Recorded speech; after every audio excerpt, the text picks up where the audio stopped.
सुप्रभात विद्यार्थी मित्रों, इस पाठ में हमें राम वृक्ष बेनीपुरी जी ने क्या क्या बता दिया है। किसी हर एक को कुछ ना कुछ शौक होता है और अपना शौक पूरा करने के लिए बेहद हम अपने 100% देकर मेहनत करते रहते हैं। तो यहाँ लेखक ने हमें बताया है कि गाना बजाने का शौक सभी देशों में निवासियों में होता ही है। तो यहाँ देखें लेखक क्या कहते हैं। पी पी पू पू कोई बच्चा बेतहाशा रो रहा है। यह आवाज करते करते एक बच्चा रो रहा था। चुप कराने की कितनी भी कोशिश आप कर रहे हैं, वह चुप नहीं होता। बस आप एक पिपूही लेकर उसके नजदीक बजा दी, वह चुप बैठ जाएगा। शायद मुस्कुरा भी पड़े और उसे लेने के लिए जिद तो करेगा ही। उन्होंने यहाँ एक छोटा सा उदाहरण दे दिया है। अगर बच्चा जिद करके बैठा है, रो रहा है जोर जोर से, तो हमने अगर ऐसी पिपूही का मतलब है बांसुरी छोटी, ऐसा कुछ एक पिपूही जैसा गाना बजाने का उसके पास लेकर गए, वह बच्चा रोने का रुक जाएगा और हंसने लगेगा। उसका रोना भी रुक जाएगा, हंसने लगेगा और वह पिपूही लेने के लिए वह जिद करेगा। बाजे में यह करामत है, बाजे में यह करामत है ही। बाजा बजाते समय सबका ध्यान लक्ष्य केंद्रित कर दिया जाता है, आकर्षित किया जाता है। लोगों का तो कहना है कि जिस समय मनुष्य जाति अपने बचपन में नहीं रही होगी, तो विद्या बुद्धि का आज जैसे विकास नहीं हुआ होगा। यहाँ लेखक कहते हैं कि मनुष्य को इतना सबसे ज़्यादा तेज दिमाग दे दिया है कि वह अपने दिमाग का प्रयोग इस्तेमाल करता ही रहता है। उस समय भी उसमें गाने बजाने का शौक जरूर हुआ होगा। जब भी उन्होंने अपने कुछ ऐसे परेशानी के समय यह गाना बजाया, सुना, अपना शौक पूरा करने के लिए, अपना जो तान तनाव है, टेंशन है, वह कम करने के लिए यहाँ यह एक बहुत अच्छा तरीका हमें सबको अपनाना चाहिए। गाने के जरिए हम अपने दिल के उच्छ्वास को प्रकट करते हैं। बाजा उस गाने को भड़कदार और दिलचस्प बना देता है। तड़क भड़क यानी आकर्षित किया जाता है, चमक धमक वाला। यह जो गीत है, गाना है, वो दिलचस्प बना दिया जाता है, मनोरंजक होता है। तो संसार के पिछड़े से पिछड़े देशों में जाइए, आप वहाँ गाना बजाना जरूर पाएंगे। आपने अगर कौन से भी देश की संस्कृति का अभ्यास किया, तो वहाँ आपको गाने के बारे में मालूमात पुराने जमाने से यह संस्कृति है कि वह हर एक देश में चलती आई है।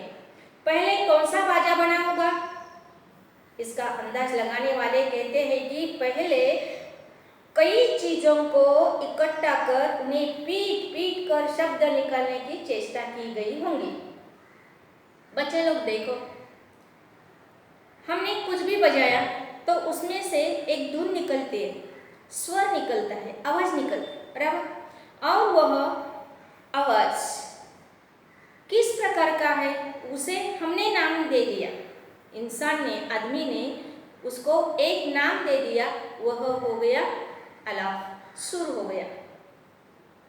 कौन सी भी चीज बजाई तो इसमें से धुन आ जाते हैं। आप भी एक काम कीजिए, आपके घर में स्टील के कटोरे हैं, प्याले हैं या कांच के प्याले हैं, कौन सा भी बर्तन ले लो, उसके ऊपर एक चम्मच से, लकड़ी से बजा दो, उसमें से एक अलग धुन निकलती रहती है।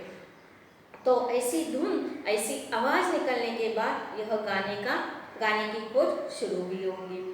मरे हुए पशुओं के चमड़े को पोपले कद्दू पर मढ़कर ढोल और नरकट की गांठों को छेदकर उससे पिपूही बना ली गई होंगी। उन्होंने ऐसा समझा कि बड़े बड़े कद्दू आपको पता है और उसका अंदर का भाग तो निकाले तो ऊपर का जो भाग रहता है उसको मरे हुए जानवरों की प्राणियों की चमड़ी निकालकर उसको मढ़ा दिया जाता है, सजाया जाता है और उससे एक पिपूही की जैसे वाद्य बना दिया जाता है और उससे बजाना शुरू कर दिया।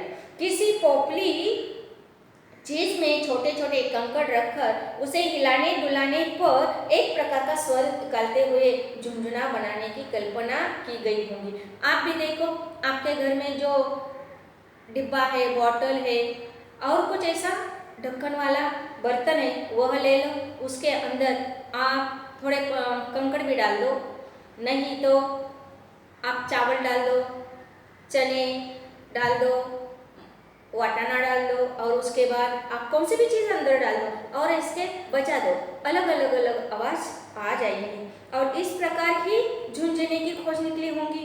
बराबर। पिपूही और झुंझुना चाहे उनका आकार प्रकार अलग हो, इन तीनों के सहारे से ही नाना तरह के स्वर निकलते जाते। घुंघरू के जैसे झुंझुना है, पिपूही है और उसके बाद ढोल बाजा है, कौन सी भी एक वाद्य ले लो और उससे अलग अलग स्वर हमें सुनाई देंगे। वनवासी लोगों के गाने बजाने को गौर से सुनने पर मालूम होता है कि उनमें ताल पर ज्यादा ध्यान दिया जाता है। वनवासी, वन में रहने वाले वनवासी, वन का मतलब है जंगल, वासी म्हणजे रहने वाले, वनवासी जंगल में रहने वाले और वहाँ रहने वाले लोग वहाँ कुछ तो ऐसा प्रयोग करते हुए होंगे और उससे वो क्या करते थे, बजाते थे, लेकिन उनकी जो धुन थी, स्वर था, उसके आधार पर वह नाचने का, हिलने डुलने का काम सीख गए हैं। वो ध्यान से सुनते थे। सुर पर कम, सुर कितना कैसा है इसके ऊपर उनका ध्यान कम था। इसको अंडरलाइन कीजिए, यहाँ आपको सवाल पूछे जाएंगे। अमेरिका के रेड इंडियनों को देखिए या अफ्रीका के हफ्जी लोगों को गाने बजाने में ताल की प्रमुखता उनके यहाँ है। यहाँ दो देशों के बारे में बता दिया है, अमेरिका का एक उदाहरण दे दिया है और रेड इंडियनों का एक उदाहरण दे दिया है, अफ्रीका के हफ्सी लोगों का उदाहरण दे दिया है। तो उन लोगों के बारे में यहाँ हमें बता दिया है। रेड इंडियनों का टमटम और हफ्सी लोगों का ढोल ताल ही देता है।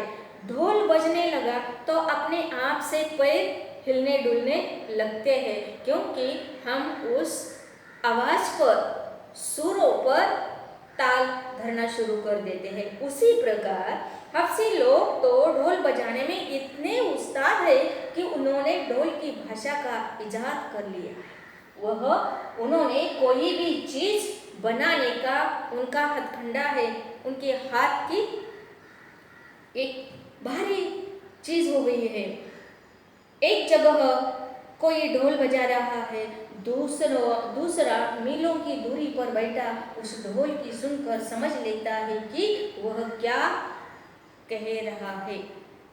यानी ढोल बजाते हम ज़्यादा ध्यान से अगर देखें तो उसमें से जो सुर आते हैं, आवाज़ आता है, वह भी हमें पता चलता है कि ये कौन सा गाना बज रहा है, ये क्या बजा रहा है।